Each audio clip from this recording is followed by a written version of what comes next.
Hello, this is Lysha Holmes of Key Recruitment, and I'm absolutely thrilled to be joined today by Kathy Brooke of The Crafted Voice. Welcome to our channel, Kathy. Hello, thank you for having me. You are very welcome. Now, you've got a really interesting portfolio of career. So for those of you who aren't yet aware of who you are, would you like to give us a brief overview of who you are and what you do, please? Yeah, so my name's Kathy. I'm based up in Manchester and I'm a voice presentation and communications coach. So I work with everyone from actors and professional singers on vocal rehabilitation and projection, right the way through to businessmen, women, corporate, absolutely everything in that sector on presenting and pitching, as well as communications within businesses. So consultations, one-to-ones, meetings, all your communication needs, basically. Wow, that sounds really interesting, and I can't wait for us to find out more about that. So can you just give us an overview of how you've actually become a presentation coach? What's been the route to this? Yeah, so it's a little bit of an odd one. So I started out in theatre. So I was a professional singer. I went on tour, toured the world in musicals and shows and things like that, lots of leotards and high kicks. And it got to a point where, well, I got to about mid-20s, late 20s, and putting tights on at 7 o'clock at night and putting a face of makeup on, it just wasn't about that on a Monday night anymore. Friday night, not a problem. Monday night, not for me. So I moved back up to Manchester and I set up my vocal coaching business. So singing and or speech work for singers and performers and actors. And that was going great. I've always been into the rehabilitation and voice work. Fascinates me. And then I had a bit of a situation where I lost my voice. And we're not talking a bit of like a hoarse voice. We're talking 8-9 months, couldn't speak. I'd wake up one morning and I'd be like this. And then the next morning I'd wake up and I'd be like Barry White. Dead interesting. Completely gone. So bearing in mind, my job at the time was I was gigging and doing weddings during the weekends. And during the week I was doing one-to-one coaching and little gigs around Manchester. So, and I'm absolutely obsessed with vocal rehabilitation and the science behind it. So I felt like such a fraud and a hypocrite because I'm sat there saying, I know all about the voice, but I don't really know what's going on. Absolutely mad. So then it took about a couple of months to get to, everyone was passing it off as, oh, laryngitis, or cold, stress, all of these things. And it took a few months and I went to the voice clinic at Wythenshawe Hospital and I had all the cameras down and I was waiting the news of, you know, it's not good. You've got a nodule, a hemorrhage on your vocal cord, something like that. At least that was quantifiable and I could go, brilliant, right, what's the rehab process? Let's crack on. And I had these cameras down and they looked at me and they just said, there's nothing wrong. There's nothing wrong with your voice. And I'm sat there going, well, there obviously is. And that was it. So then I met a gentleman through the voice clinic called Paul McKenna, not the Paul McKenna, but in my eyes, just as good. And he does NLP coaching through Wythenshawe Voice Clinic. And I worked with him on basically the mentality of it. So it was coming from stress. It was coming from, I was in a situation, in a relationship at the time where we just weren't right for each other. Nothing remotely bad. We just weren't right. And I didn't express how I felt and I was keeping it basically locked in. And that over time, and obviously it triggers things from when you're younger, but it doesn't have to be anything major. I've had a pretty cracking life, to be honest, all the way up. But it had triggered something and it basically harnessed in my voice. Mm-hmm. So we spent a couple of months doing NLP sessions and that was it. And then I came back to complete neutral voice, normal voice, and better. And it was better than ever. Like my singing voice went through the roof, which was really annoying because I'd just left all the musicals. And I was thinking, well, do you know what? If I'd have gone back with this, I'd have been all right. And then that was it. And then I started working with my clients. And I started to see little things with my clients on where I would have thought that was a singing technique that we need to fix. Maybe it's not. Maybe it's a limiting belief. Maybe it's something, there's a tension there that you just can't get through. Mm-hmm. Like being at the gym and someone giving you a weight to squat or whatever, and your head's thinking, I can't do it. Your body might be completely capable, but you won't do it because your head has just said, that's it, job done, we're not doing it. And I started seeing that with my singers. So I then went into study NLP. So I came qualified as a practitioner in NLP to work all through that, did qualifications in coaching, more rehab on the voice. And then I started working with businessmen and women.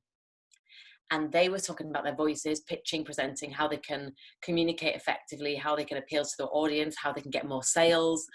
And using the NLP techniques, which we obviously will have an answer about, as well as the vocal techniques, so being able to pitch calmly, correctly, sounding authentic and honest, which are just huge traits. I merged the two sides, so all my voice work with the mental rehab work that I'd done, and that's how I got to where I am now. So I can go in and work with a singer who might be just come out of Phantom of the Opera with a voice problem, or I'll work with a recruitment company. Actually, at the moment I'm working with looking at their communication and how to get the best out of their staff, how to make sure that their staff are progressing, driven, determined. So we work at that coaching aspect as well. So that's, long story, but it's a bit different. So you know what, this is why we set up this channel, because the way that your life has almost created this blend and this testimony now that you can then go to clients and talk about what you just, I didn't know that, and I'm so glad that you told me that before we started recording, because like, you can see on my face, I was like, oh my god, that's like, you know, you've cut off the main source of what you do and what you're brilliant at. So you've actually walked and talked through the techniques that you can then impart and give value to. I think that's the best kind of testimony for anybody in that sort of level of endorsement. And yeah, I think that NLP is something that will be familiar with a lot of our audience, but just so to, I mean, obviously try and de-jargon it as much as possible. What exactly is NLP, and then how does that work in terms of maximising the opportunities for whoever your customer might be? So the way I use it with my work is there's several ways. So a lot of people use it for emotional therapies, things like that. It's another therapy format. Okay. For me personally, it's more pragmatic. Now, this might be my take on it, but it's more forward thinking. So NLP is neuro-linguistic programming, or neuro-linguistic practice, and this is about looking at how we learn and how we remember a situation. So for example, if you've got a trauma in the past, so we're talking something, and this is where it links into what I do, it could be something minor. So in year 3 you might have got up on stage and someone might have told you to be quiet. It might be something as minor as that, and that at the time it might have no effect on you. But ingrained in there now, every time you put yourself in that exposing position, you've got that, oh, I shouldn't be doing this. Or it could come back down to, and you see it a lot, unfortunately, you know, not fantastic childhoods. So children that have not been neglected in the sense that you think of neglect, but almost not being allowed to speak, or they've had a sibling which has been a very high performing sibling, which is very, very common, and they felt, or they've made themselves feel not as good or not as successful. So when they come to pitch, that imposter syndrome comes up, and it's all right doing all of this public speaking, breathe and visualization, it's fine, but unless you're dealing with how you relearn the roots, and that's where NLP comes in. So there's an aspect of NLP called timeline therapy, and you go back and you look at I don't want to say an issue, but the thing that's causing maybe a trigger or a memory that's warped in a certain way, and you look at how in your adult brain, knowing the knowledge that you know, you'd relearn that situation, and how you can take that forward and take those learnings forward into life, so that when you come across that in real life now, it doesn't have the same effect. Also things like how NLP, how we communicate with people, so picking up on social, verbal, non-verbal, kinesthetic audio cues to get the best out of a relationship. So it can help people who maybe struggle socially as well, or if you've got 30 seconds to wow someone with a pitch or with a presentation and you need to get that rapport, we look at how we build rapport. We look at how we can take parts of our personality and I might feel a little bit this, but I'm also a little bit this, right? Well, how can we integrate that to get the best of both worlds and create a solid working structure? So that's how I use the NLP techniques in my work. And do you think that are you a certain type of person that will benefit from NLP, or could anybody benefit from NLP? I.e., if you're somebody that would be almost in denial that there is I don't like to use the word issue either, but something has happened and it's infiltrated and then impregnated the brain, and that's just the way that they're now conditioned, and you know, you can't teach an old dog new tricks. But actually, is there a certain type of person that would benefit from NLP more over than someone else? I think it's the same with any therapies as such.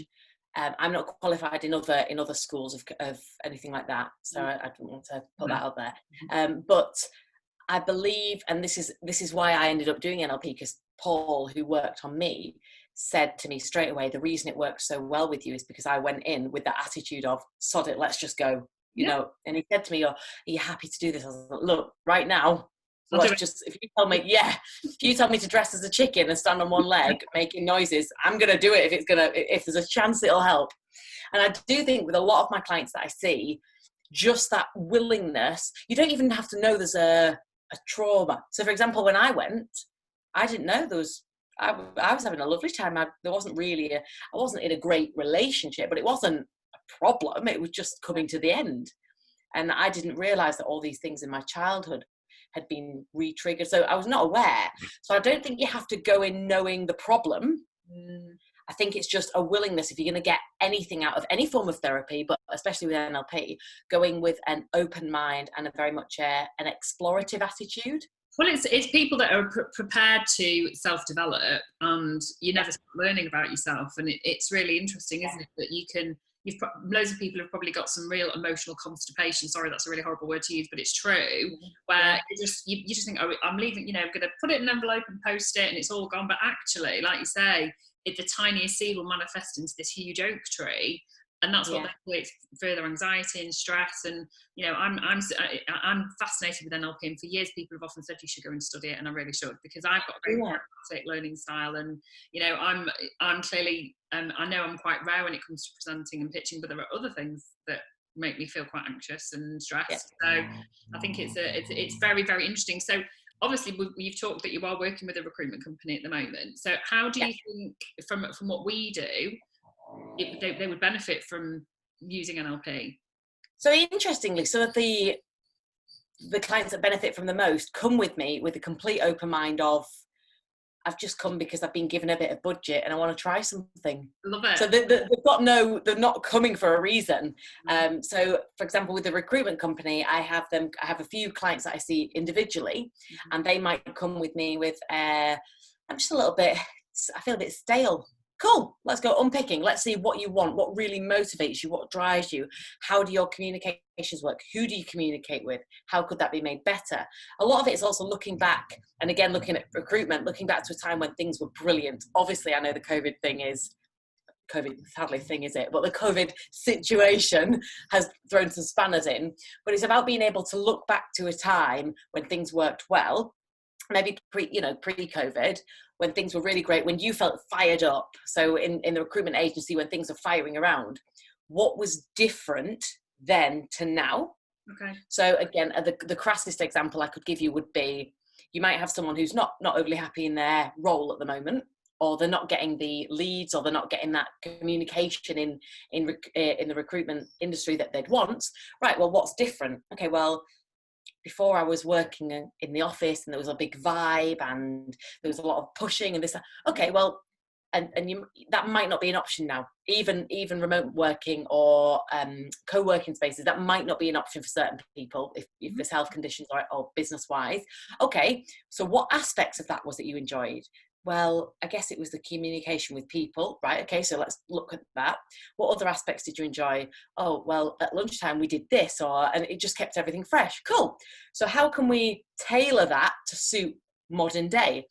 Does it mean instead of emails, maybe it's a 5-minute check-in, even if it is another Zoom call or a FaceTime with this group, or you all have a lunch break where you all have lunch, or if you are local, can you meet up for a walk at lunchtime?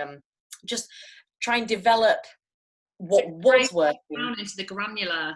That's what you're doing. That's really, and build it back up for now, for the world we're living in now. And you found that some of my guys have just gone through the roof. Recently I've been speaking with some people that were really struggling, and I ask for daily check-ins, and the check-ins I'm getting is, I've placed this. Again, I'm not a recruiter, I know very little other than what my clients tell me about recruitment, but I've placed this, I've got calls booked in with these people, and I'm guessing that's great, so they seem happy. So it's just looking at how that works and just getting them all fired up again. Oh, that sounds amazing. And I'm guessing just from your natural energy, you're going to get a lot of recruiters clicking through to your profile, hey, Kathy, because you're just absolutely infectious with it.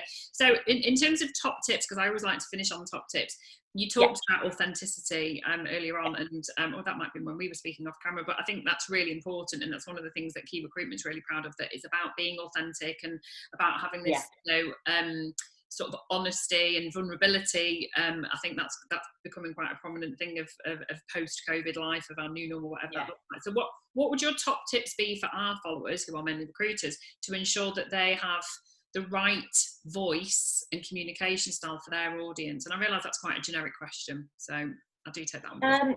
Well, no, it's a great one, because a lot of people wouldn't use it. So when you're trying to communicate with someone, it's less about you and more about the other person. So for example, if you're trying to pitch someone or trying to build rapport with someone, the clues to everything you're going to need is in the language. So if you're speaking with someone and they use language such as, oh, I see what you mean, oh, it looks like, I've just got this vision, that they're working on a very visual frame of the world.